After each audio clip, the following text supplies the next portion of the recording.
Eyo mambo vipi, karibu kwenye The Skankara Podcast na Brighton Davis, episode nyingine tena. Leo nimekusogezea kwa ajili ya kujifunza na kujua mambo mbalimbali ambayo yanaweza kutusaidia kuzifikia ndoto zetu. Okay? Leo nataka tuongelee jambo rahisi sana kwenye jamii na linalogusa hisia za kila mmoja wetu. Okay?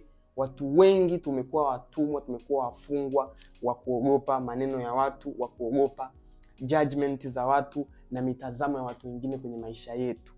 Watu wengi wanashindwa kuattempt ndoto zao, wanashindwa kufanikisha malengo yao waliojiwekea kwa sababu ya kushindwa tu kutatua ni namna gani ya kuishi bila kuogopa judgment za watu kwenye maisha yao. Okay?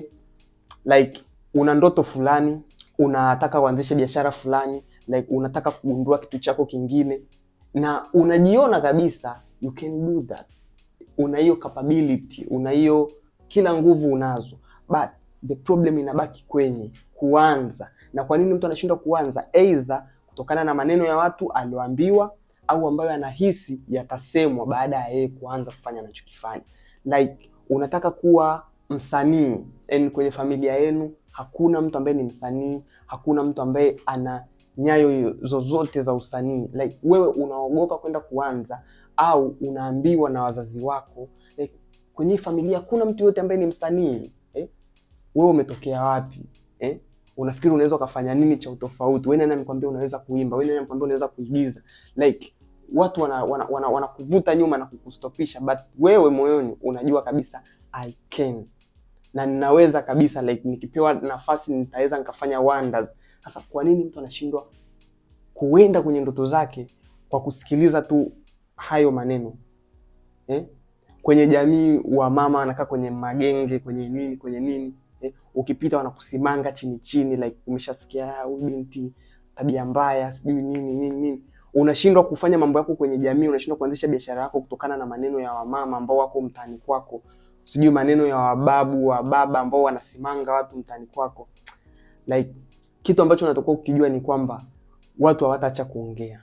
Imagine hata ushindwe kutoka nje, hata ushindwe kuattempt ndoto zako, watasema bado wewe ni mzembe, watasema bado wewe hujielewi, watasema bado wewe hujakua, watasema kwamba wewe bado ni mjinga. Ukifanya pia itakuwa vile vile. Ukipata mafanikio itakuwa vile vile. Anajisikia kwa sababu labda ana gari, anajisikia kwa sababu labda amefanikiwa. Unajua maneno ni mengi sana. Na pia ukiwa maskini vile vile. Anakufa maskini, alikuwa sijui babake alikuwa alimpa biashara akashindwa kuifanikisha, ameenda shule lakini bla bla bla za kutosha. So watu wengi wanateseka sana na hii hali. Ni hali ambayo inawachukua watu wengi sana na kuwafanya watu wengi wakubali kufa na ndoto zao, wakubali kwenda ahera bila kufanya kile walicholetwa kukifanya hapa duniani. You know what I'm saying?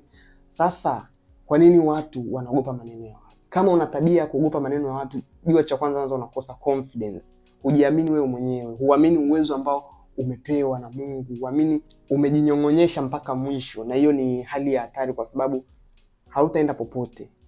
Kwa kushindwa kujiamini, kwa kushindwa kukubali kwamba nikifanya watasema, nisipofanya watasema, na ukakubali kubaki nyuma like ili ujidefend au ili hayo maneno yasitoke, unapoteza muda and unaua ndoto yako. So unakosa confidence. Fanyia kazi confidence yako. Kitu kingine ambacho kinafanya watu washikilie sana maneno ya watu ni fear of judgment. Watu wanaogopa hiyo kujajiwa. Yaani ukiona unajajiwa, jua kwamba wewe una kitu. Yaani wewe ni star. Kuna kitu watu wakikuangalia wanakiona. Sasa wanajaribu kukisimanga huku ukiletea maneno. Yaani wanaongea tu ili mradi. You know what I'm saying? Sasa wakiongea ili mradi na wao ukakubali kuwasikiliza, ndio unakupotea. Unatakiwa ujifunze namna gani ya kukubaliana na watu. Acha waongee, yani kuwa superstar. Acha watu waongee, means wanakuona. Acha watu waongee wanachokiongea, havikuhusu. Yani watu wana mambo mengi sana kuongea kwenye maisha ya watu, hata kama hujui. Kitu kingine cha tatu ni ile kuogopa kufeli au alishafeli mara ya kwanza. So unakuwa mnyonge kwa kuogopa kuattempt kitu kipya au kuishi maisha yako kwa uhuru kwa sababu watu waliongea ulivyofeli the last time. Yani like uliattempt biashara fulani, biashara ile imekufa kutokana na sababu nyingi ambazo watu hawazijui. Labda kuna mtu alikuibia, labda kuna situation fulani iliyotokea ikasababisha ile biashara imekufa. Watu mtaani hawajui. Sasa wewe ukipita mtaani ukasikia watu wanakuja amekula mtaji, sijui ameonga, amefanya nini, wewe ukachukua ile maneno ukaona like kweli. Lakini wewe unajua kilichofelisha biashara ni nini. Sasa unashindwa tena kuja kuattempt biashara eti kisa hii ilishafeli na watu wakaongea sana. Umeona hapo panapokuwa na mchezo mbaya. So, unachotakiwa ukifanya ni kwamba usiogope kufeli. Jua kabisa kwamba kufeli ni part ya kukua. Kufeli ni kujifunza. Yaani usikubali kuona kama kufeli ni kufeli. Ona kama kufeli ni part ya kujifunza na ni part ya ukuaji. Unavyoanguka hapa leo, means kesho utaangukia hapa. Kesho utakuja kuangukia hapa. Kwa sababu hapa ulipoangukia umeshajua ni namna gani ya kupacheza. Sijui kama unaelewa hiyo. So, jitahidi sana ulimit hivyo vitu. Kitu kingine ambacho kinasababisha watu wengi kuogopa maneno ya watu ni ile tu kuogopa scandal. Yaani imagine mtu anaogopa scandal, like anaweza akatengenezwa mazingira fulani ya yeye amefanya kitu fulani akati hajakifanya kitu fulani. Sasa mtu anashindwa kuishi kwenye ule uhalisia wake na ukweli wake kwa sababu anaogopa mtu anasema wewe unajua ukweli wako ni upi? Like kama mimi sijala mtaji wa biashara, mimi sijaonga mtaji wa biashara, kwa nini unaogopa zile scandal chafu? Jambo jingine linalosababisha watu wengi waogope sana maneno ya watu ni kukosa mbinu sahihi za kudeal na hizi negativity. Anavyosikia watu wanamuongelea pembeni, watu wanafanya nini, anakosa mbinu sahihi za kupambana, like kuzisikiliza na kuamua kuchukua ile ya positive, aachane na zile negativity. Anashindwa, sasa anakuwa anazibeba zote alafu zinamvuruga. So anaogopa hata kuishi maisha mengine, like watu wanaweza kaongea tena, alafu akiongea tena atakutana na zile negative atazibeba, atakutana na positive atazibeba kwa udogo. Siku zote mambo mabaya ndio huwa yana stick sana kichwani. Ndio maana hata ukimfanyia mtu ubaya anaweza akakusamea, lakini kukumbuka ni haraka. Yaani kuna kitu kikiclick tu hivi anakumbuka. Ni kwa nini? Watu wanakumbuka sana vitu vibaya. Sasa unaposhindwa kujua ni namna gani ya kupambana na zile criticism zinazotokea kwenye jamii yako kwa sababu yako, hautaweza kuishi tena maisha yako kwa amani na siku zote utakuwa tu mfungwa wa watu. Jambo jingine ambalo linapelekea watu wanachanganyikiwa sana na hii situation ni kukosa tu role models. Mtu anakosa mtu wa kumsimamia, anakosa mentor, anakosa mtu wa kumuongoza, anakosa mtu wa mfano mbele yake wa kusimama na kumwambia bana njia ni hii na hii na hii. Ni vizuri kwa kila mmoja wetu kutafuta mtu wa kumwangalia kama mfano. Like yule mtu anafanya anachokifanya na alifika pale. Kwani anafikaje? Yeye kukutana na changamoto hizi, hakusikia watu mtaani wakisema hivi na hivi na hivi na hivi. Sasa ukijaribu kumfuatilia kwa karibu utagundua huyu mtu naye alipitia situation nayopitia. Je, yeye alivukaje? Kama unaweza approach huyo mtu, unaweza approach akakushauri zaidi kwamba bana mimi nilipambana hivi na hivi na hivi. Uwezi jaribu kumsoma. Watu wana details, unaweza kuzisoma, unaweza kujua huyu mtu kumbe huwa anafanya hivi, ana mentor, ana therapist, na wewe unaanza kujiconnect na vile vitu ambavyo yeye vilimsaidia ka move. Na I'm saying maneno ya watu yanaweza kaua ndoto zako. Trust me, yani ukisikiliza maneno ya watu ndoto zako ni zinakufa kabisa, na unaweza ukawa mtumwa wa watu bila kugundua. Yani imagine wewe unashindwa kuattempt ndoto yako leo kwa sababu ya kusikiliza labda wazazi watasema nini, ukoo utasema nini, sijui nitatengwa na jamii, sijui nitatengwa akati unajua ndo maisha yako, unajiona umo. Unavyoamua sasa kuishi kutokana na wao wanavyotaka wao ili usiwakwaze, bado wataongea. And still hata kama wataongea kwenye ule uchungu ambao ulikuwa unaogopa wewe, kila mtu mwanzoni ataongea sana. But trust me, ukianza kuattempt kitu chako na kikaanza kushow the result, heshima inarudi. Hata kama watu waliongea, hata kama watakutenga na jamii, like heshima itarudi. Yani kila mtu anatakaga aone kumbe ndo tunaenda hivi, kumbe ndo anafikia hapa. Umeona? So cha kwanza, jitahidi kuwa na confidence. Fanyia kazi confidence yako. Achana na hofu, kushikilia hofu na maneno ya watu bla bla bla. Na I'm saying cha pili, jifunze kuchagua zile positive comment kwenye chochote kinachoongelewa. Wewe ukipita kwenye jamii ukasikia watu wanaongea, ukasikia maneno bla bla bla bla bla, au umeposti picha zako mtandaoni, comment zikaja pale za kutosha, soma tu zile positive, achana na negative. Sijui achana na hizo, zitakusaidia na mwisho wa siku zitaendelea tu kukuvuruga. So trust me, fanyia kazi kupick zile positive comment, fanyia kazi kutengeneza confidence yako. Kitu kingine, jitahidi kufanya kitu unachokipenda hata kama ni kidogo kwa siku. Unahisi una kipaji fulani, kifanyie kazi. Go after it. Kidogo. Leo gusa hapa, kesho gusa hapa. Kidogo. Means utaendelea kukua. Alafu unavokifanyia kazi kipaji chako, jinsi unavyokuwa unaona result zake, like hapa nimepiga. okay, hapa nimekosea, kesho nitapapatia. Unatengeneza confidence, unatengeneza hali fulani ya matumaini, ya kujiamini wewe mwenyewe. Mwisho wa siku hautahitaji tena people's approve kwamba mwanangu unajua. Utakuwa tu unajua mimi najua. It's just a matter of time kuonyesha kwamba mimi najua.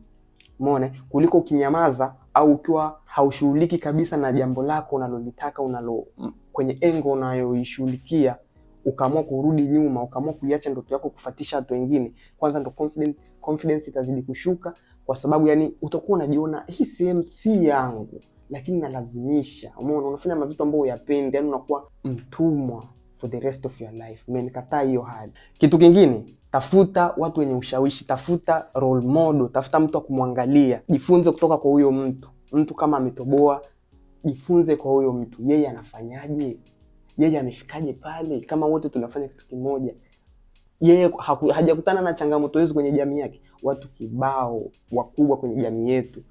Ili uwe mkubwa lazima usumbuliwe, lazima utingishwe, upigwe mawe sana. Watu kila mtu ataongea lake. Ukitaka kuanzisha chako kila mtu ataongea lake. Marafiki zako wenyewe wataanza kukusimanga, wenzio umesoma nao kwenye magroup kule. Tena hao watu ndo wanafiki vibaya mno, kwa sababu unaweza ukashare kazi yako. Wanaweza kanajua kabisa mtu fulani anafanya kitu fulani, wasikusupport. Umeona? Wakawa wanaendelea tu labda kukusimanga. Wale mashosti zako wa karibu ndo wakawa wanakuzunguka hivi. Umeona? Lakini siku zote watarudi na heshima. Baada ya kuona kumbe kashafikia pale, ndo watarudi kwa heshima. Kisha kuona umekaa hapa, ndo kila mtu anaanza kujifanya unanikumbuka jamani, mimi rafiki yako. Lakini at first wanakukataa, au sio? Kitu kingine, tambua nguvu zako. Kila mtu anataka kujua kwamba ana energy fulani. Yani wewe una nguvu. Yani wewe sio mnyonge. Kuna nguvu fulani imewekwa ndani yako. Ila sasa inabidi uitambue kwamba mimi nina uwezo. Ukikubali kuwa mnyonge na kuwasikiliza watu na kurudi nyuma, hauwezi ukaitambua nguvu yako. Lazima you have that power, you have that courage. Ni wewe tu ujiamua kuweka mguu wako.